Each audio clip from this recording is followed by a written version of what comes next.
Buenas a todos, aquí estoy, acá arriba. Mi nombre es Damián Cuaglia, yo soy JTP o Jefe de Trabajos Prácticos, como prefieran, de la Cátedra de Procesos Históricos Mundiales y Patrimonio. Hoy lo que vamos a dar es sería en forma presencial lo que sería nuestro primer práctico, que es sobre el texto de Joseph Valliart, que el capítulo que se llama El valor del patrimonio histórico como recurso.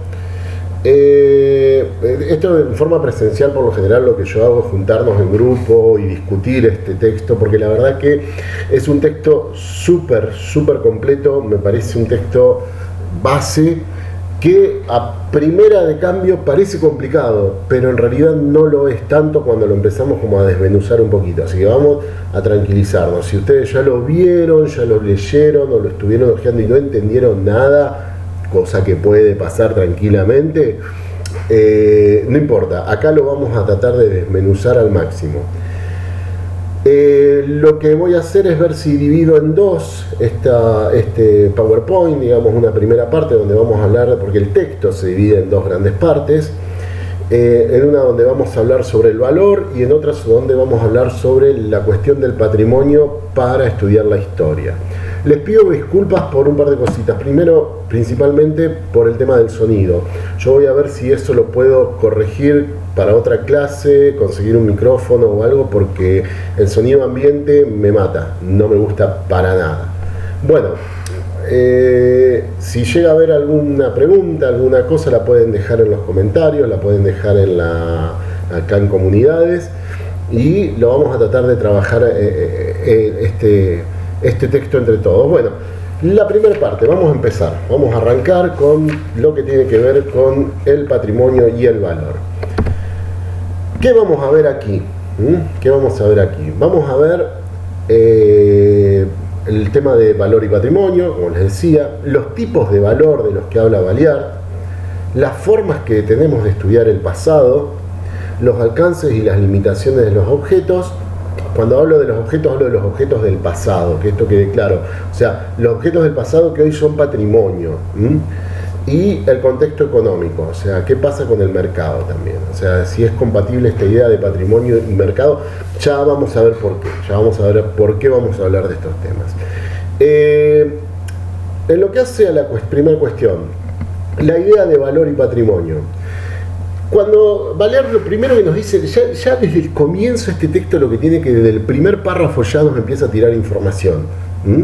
Y eso es importantísimo, Valliart lo que nos habla en primera cuestión, digamos, es que si estamos ante un patrimonio, ante un bien patrimonial, digamos, estamos ante una idea de valor. O sea, si nos enfrentamos a algo de patrimonio, nos enfrentamos a algo de valor, pero no valor en el sentido especulativo, en el sentido netamente económico, que esto vale tanto, esto vale 15 pesos, esto vale 20 dólares, esto vale 30 reales. No, nos estamos hablando de algo de valor, algo que significa algo para nosotros. Y en ese sentido es que el patrimonio tiene valor. Ahora, ¿qué es el valor? Y la definición que nos da Valliart es la que yo les puse acá, que es la cualidad añadida por las personas que puede crecer o disminuir y que los hace estimables. Depende de un marco de referencia intelectual, histórica, cultural, psicológica, que varía con las personas y grupos que atribuyen valor. Lo leo, sí, está bien, lo estoy leyendo. Ahora los desmenuzo. A ver, cualidad añadida por las personas. El valor es algo creado por el ser humano. Una sociedad crea valor. Algo, digamos, tiene valor porque una sociedad acepta que eso tenga valor. O sea, eso es lo que hace que algo sea estimable, como dice el texto. O sea, no es que el valor nace de la nada. El valor tiene un contexto. Ahí nos dice, depende de un marco de referencia intelectual, histórica, cultural y psicológica, que va a variar con las personas. No es lo mismo, no es lo mismo el valor que tenga un cuchillo en el siglo XV que el valor que puede tener un cuchillo en el siglo XXI, digamos. O sea, es distinto. ¿Por qué? Porque ha pasado un montón de cosas. Quizás un cuchillo antes era algo más artesanal, que llevaba más tiempo su fabricación, que lo hacía gente especializada, y hoy un cuchillo, digamos, lo hace el señor Tramontina, lo hace en serie, y lo hace, es un montón de cuchillos que salen muy baratos. Entonces la idea de valor para los objetos va cambiando con el tiempo, no nos quedamos con la misma idea de valor, siempre los contextos varían, y varían según los gustos dominantes también, digamos. O sea, quizás me estoy adelantando, pero varía según los gustos dominantes. No es lo mismo los gustos que tenemos, la belleza, lo que hoy entendemos por belleza en el siglo XXI que lo que se entendía por belleza en el siglo XV, de vuelta, siempre voy al siglo XV, perdón, pero es una cuestión, digamos, de facilidad. Pero, a ver, los gustos dominantes, no es lo mismo tampoco la idea de valor en una sociedad que en otra, porque tienen distintos marcos históricos. No es lo mismo la idea de valor en Rosario que en un pueblo, digamos, o sea, es distinto. Y estoy yendo a lo mínimo, podemos decir, no es lo mismo la idea de valor en Argentina que en Japón. Es diferente. Esto es el valor. De esto se trata el valor. Perdonen, voy a poner en silencio el celular. Ahí está. De esto se trata lo que tiene que ver la idea de valor y patrimonio, ¿no? Cómo se relacionan. Entonces, si nosotros estamos frente a un objeto patrimonial, estamos frente a una idea de valor. Y les repito, no una idea de valor netamente económico, una idea de valor que ahora vamos a ver de qué se trata, qué tipos de valores existen. Porque nosotros siempre cuando hablamos de valor hablamos o hablamos de valentía o hablamos de valor económico. Y no todo se rige por el valor económico, y menos hablando de bienes culturales y patrimonio. Ahora, ¿cómo se le atribuye un valor a un ejemplo del pasado? Acá Baliart hace un ejemplo muy bueno, que es el ejemplo del castillo. Esto es increíble, chicos, pero recién estamos, creo que por la hoja 2 de Baliart, para darles una idea. Pero el ejemplo del castillo, ¿de qué se refiere el ejemplo del castillo en Baliart? Se refiere más que nada a un ejemplo de que cómo ha variado el uso y la forma de tomar un castillo que está en el medio de un lugar. Por ejemplo, hay un castillo en un páramo, ¿no? O sea, de un rey, de un señor feudal, donde él vivió, fue utilizado como vivienda y como símbolo de poder durante un tiempo. Murieron los descendientes, murió el señor feudal y el castillo pasa a estar en ruinas.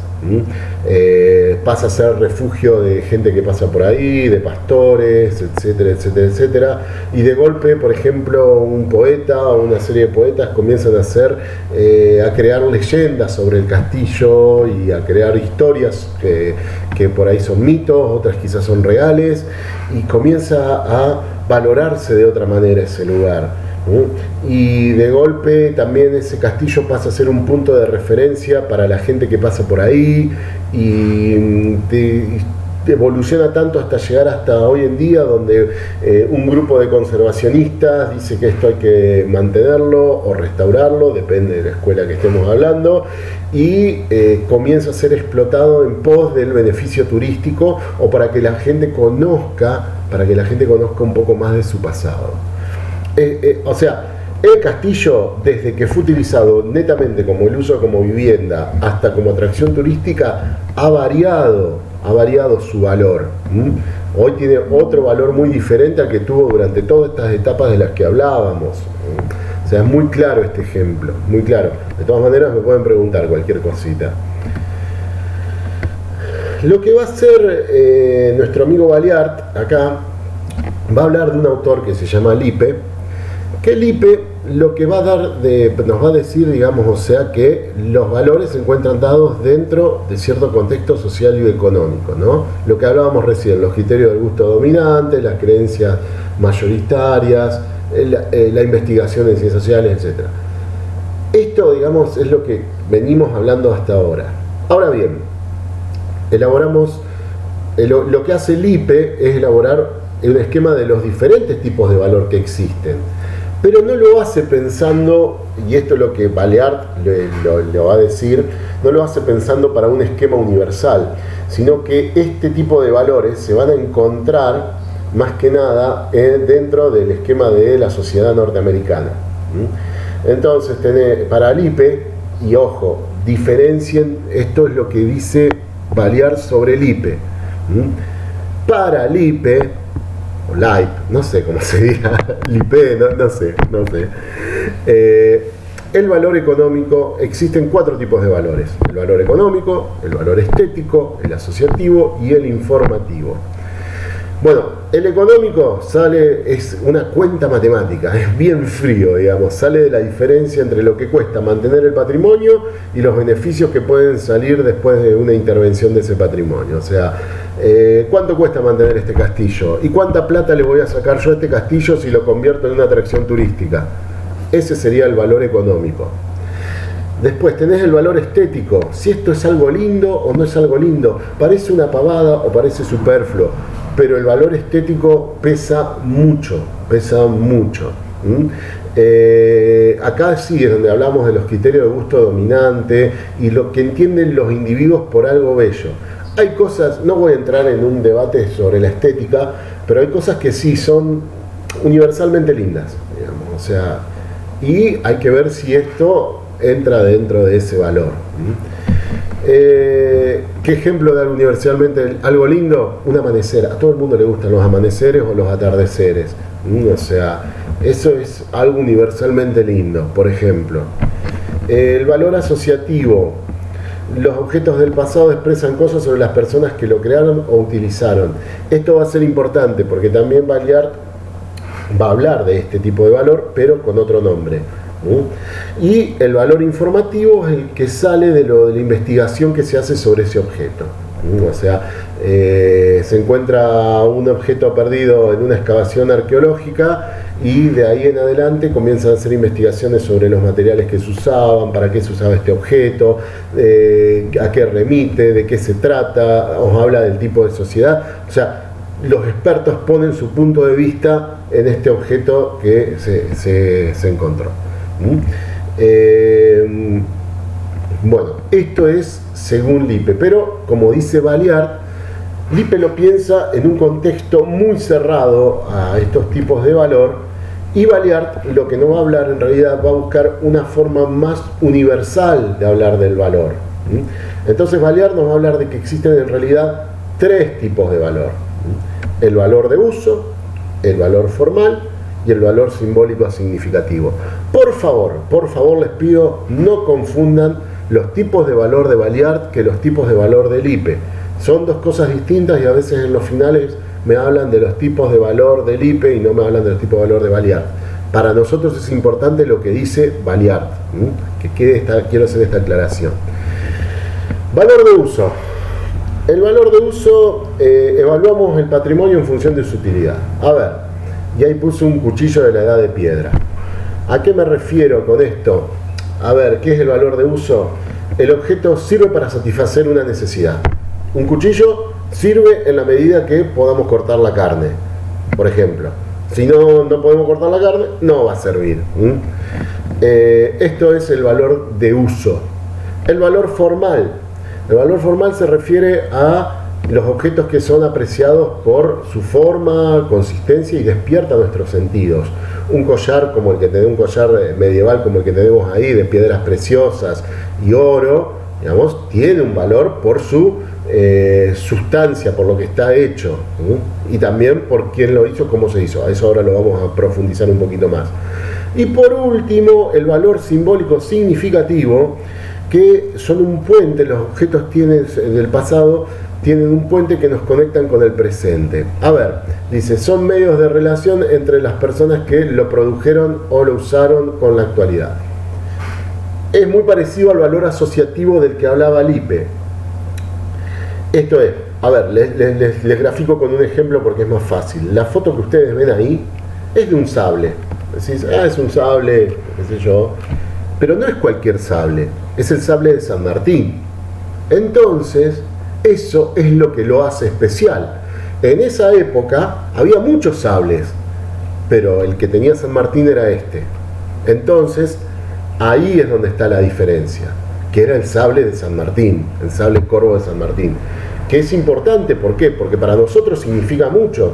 No tiene solamente, no es una espada cualquiera, para nosotros es la espada del padre de la patria. Entonces tiene un valor simbólico, significativo muy alto. Es lo mismo que si ustedes, a ver, se muere su abuela, Dios no quiera, y aquellos que tengan abuela, y les deja una cadenita de oro. Para ustedes esa cadenita de oro va a valer mucho. Quizás para el mercado no, o quizás no tenga nada, digamos, de valor, o quizás no sea oro y no tenga ningún tipo de valor, pero para ustedes va a valer un montón, porque era la que usaba su abuela. Ahí está el valor simbólico significativo. A eso me refiero. Bueno, yendo específicamente al valor de uso. La primer fuente de valor, lo primero que se le atribuye a un objeto cuando tiene valor es cuando es por la materialidad del objeto y su utilidad. O sea, una persona fabrica un objeto y ya por ser fabricado de cierto material ya tiene un valor, digamos. Ya eso es su primer fuente de valor. Y si sirve para el objeto que fue creado, si sirve para su función, va a tener más valor. Incluso la acumulación de objetos hace que se le dé más valor también. Los humanos, dice Valer, que hemos acumulado objetos o coleccionado los objetos durante toda nuestra historia. Para nosotros es muy importante el tema de la colección. Todos nosotros hemos coleccionado algo en algún momento.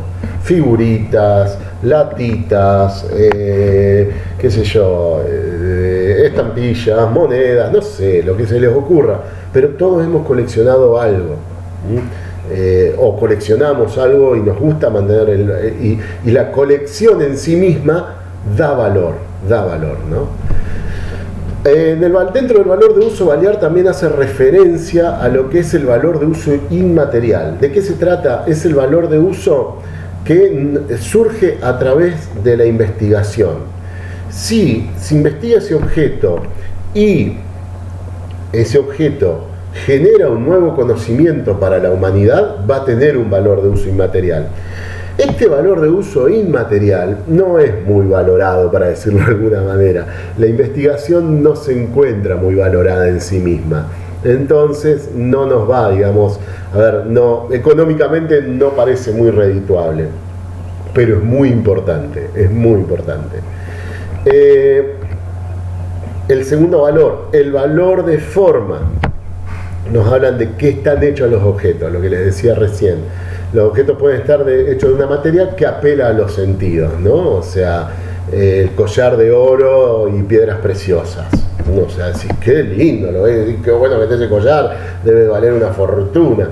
Y después, también, digamos, eso porque por los materiales que está hecho, y esos materiales tiene la cuestión que son difíciles muchas veces de obtener y escasean en la naturaleza. El oro es el ejemplo más claro. Por eso el oro es tan caro, porque es complicado de obtener, lo mismo que los diamantes o ciertas piedras preciosas, son difíciles de obtener, por lo tanto, y escasean en la naturaleza, por lo tanto, valen más. A su vez, dentro del valor de forma, ya les hablé del material en sí mismo, de la forma en que es obtenido, pero también está el tema de la singularidad del artificio. Esto es, cuando tenemos el oro, podemos llegar a tener quizás una piedra de oro pura y va a tener cierto valor, pero después que la agarre un artesano o un artista y fabrique algo con esa piedra de oro, va a tener otro valor, se le va a incorporar valor. ¿Por qué? Porque se invierte tiempo y dinero en poder hacer ese artificio, ¿no? O sea, no es lo mismo la pepita de oro o el lingote de oro que el oro en un collar o el oro trabajado en diferentes joyas, etcétera, etcétera, etcétera. O sea, esto cambia el valor, ¿no? Y lo mismo sucede con las obras de arte. No es lo mismo, por ejemplo, el valor de una témpera o de una pintura que el valor de que esa pintura transformada en una obra de arte por un artista. Ha cambiado su valor. ¿Por qué? Porque lo hizo un artista, porque lo hizo alguien que sabe, alguien que ha sido una creación humana, por lo tanto va a cambiar el valor. Y aparte, el dato no menor, es que va a tener una importante singularidad. O sea, esa pieza es única e irrepetible. No va a volver a repetirse nunca. Va a volver a intentar hacerlo, puede hacer una copia, pero el original es único. No se va a volver a repetir nunca. Salvo que estemos hablando de fases industriales, pero eso ya es otra historia. Ya estamos, o sea, la revolución industrial ha cambiado esa forma de la artesanía, pero la artesanía en sí misma o la obra realizada por un artista es única, digamos, e irrepetible. Por último, vamos antes, digamos, al proceso de atribución del valor, digamos, o sea, ¿cómo se le atribuye valor a un objeto, digamos? O sea, primero se lo estudia de manera formal, o sea, se ven las características físicas, la forma de que está hecho, cómo se hizo, etcétera, etcétera, etcétera. Y, a ver, acá se abre un debate muy interesante que después se lo recomiendo que lean el texto de Valliart sobre el tema de forma y utilidad, digamos, o sea, cómo diferenciamos uno del otro. El valor de uso remite a la utilidad y el valor formal remite a lo que es la forma y la belleza y la estética. Entonces, entonces nos encontramos con dos cuestiones muy distintas, pero que ambas atribuyen valor. Por un lado su sentido estético o bello y por el otro lado su sentido de utilidad. A ver, ¿cuándo es algo útil? ¿Cuándo podemos ver que algo es útil? Y si nosotros tenemos, por ejemplo, dice Valliart, un mango de madera con una cuchilla filosa arriba o algo por el estilo, no me acuerdo, y eso va a ser un hacha acá, en la China, en Japón, en Estados Unidos, en todos lados. Ahora, eso es, digamos, lo que tiene que ver con el valor de uso, con lo útil. Cuando podés reconocer al objeto más allá del contexto social. Por el otro lado, la belleza, si a esa es muy distinto, si ese mango de madera le ponemos incrustaciones de piedras preciosas, si el hacha en vez de ser de metal, la parte de metal es de oro, entonces ya cambia completamente el sentido de la pieza, y ahí estamos hablando no solamente de utilidad, sino de belleza, de forma, de estética. Entonces, Valliart nos dice que, por ejemplo, el arqueólogo siempre va a poner el énfasis en la utilidad, en el uso que se le daba a ese objeto del pasado.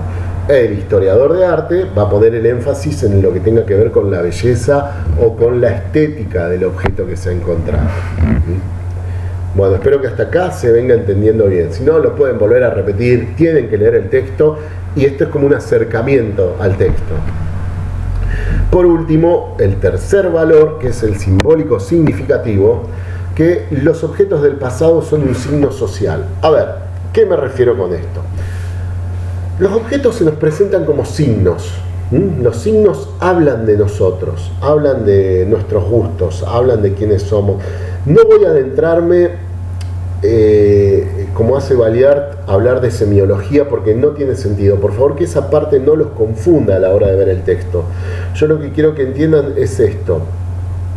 Un signo tiene un valor, un signo, dentro del signo, esto también para el lenguaje,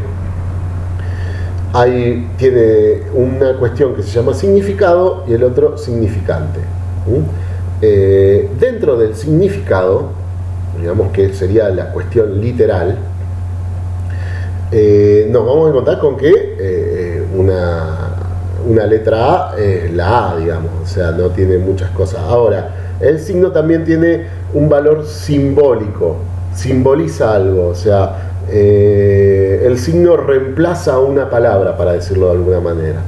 Entonces, a ver, perdonen, por ahí me los enredo porque no es fácil de explicar esto. Pero vamos con los objetos. Los objetos son signos sociales en el sentido de que decimos cómo vivimos y qué nos gusta. O sea, el auto, por ejemplo, un auto, no es lo mismo una pick-up F100 que un Mercedes-Benz clase A. Van a tener distintos valores simbólicos. Uno quizás va a significar el campo, la rudeza, el tema de bancarse el 4x4, todo terreno, ir por el barro, por el maíz, qué sé yo, o sea, y el otro tiene que ver más con una cuestión de elegancia o de clase superior, no me gusta, de clase alta, perdón. Tiene que ver más con una cuestión de ese sentido, ¿no? Con una cuestión de dinero, y la otra tiene que ver, bueno, los dos cuestan dinero, pero es distinto, ¿no? O sea, van a tener valores simbólicos diferentes. El objeto histórico. El objeto histórico es un signo social que materializa la idea abstracta del pasado. ¿Qué significa esto? Que el objeto viene a reemplazar el pasado. O sea, si nosotros vemos una ánfora o una vasija del siglo III, entonces cuando hablemos de siglo III, en nuestra mente automáticamente vamos a estar viendo esta ánfora, nos vamos a estar remitiendo a esta vasija. ¿Se entiende esto? Hay una conexión inmutable con el pasado. Este objeto forma parte del presente, pero a la vez forma parte del pasado. Y con el paso del tiempo, a medida que va pasando el tiempo, eso va a adquirir nuevos significados. Digamos, ese objeto va a tener nuevos significados y va a pasar a ser un símbolo.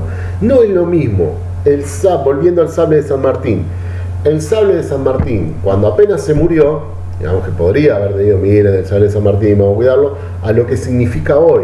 Hoy significa como una cuestión, digamos, de emancipación, de independencia, digamos, o sea, por eso está así conservado, porque es el sable del padre de la patria. Tiene otro significado. Entonces, a eso se refiere el valor simbólico significativo. Yo les recomiendo que lo lean con atención a este apartado para darnos una idea sobre lo que es, y cualquier duda me preguntan, no hay ningún problema. Bueno, esto vamos a pasarlo ya para el segundo video. Nos vemos en un ratito en la segunda parte que vamos a hablar de Balear sobre la investigación sobre el pasado. Un saludito, hasta el siguiente capítulo.